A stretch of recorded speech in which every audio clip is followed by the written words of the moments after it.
right here now with the shifter light. She said it comes on intermittently, and the red light beside the shifter itself comes on.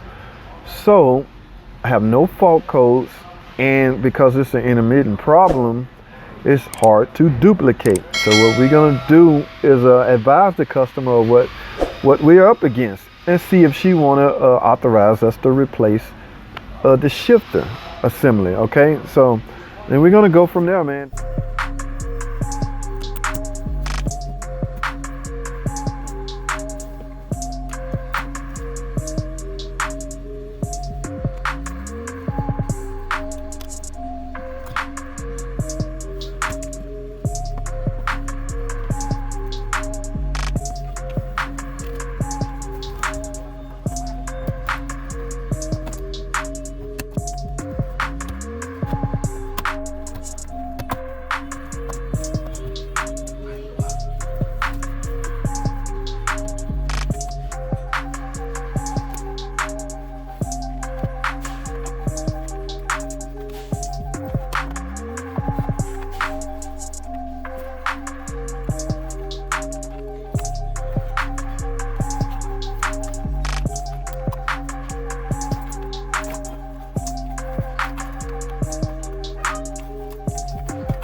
All right, thanks for watching. Comment, subscribe, and I'll see y'all in the next video.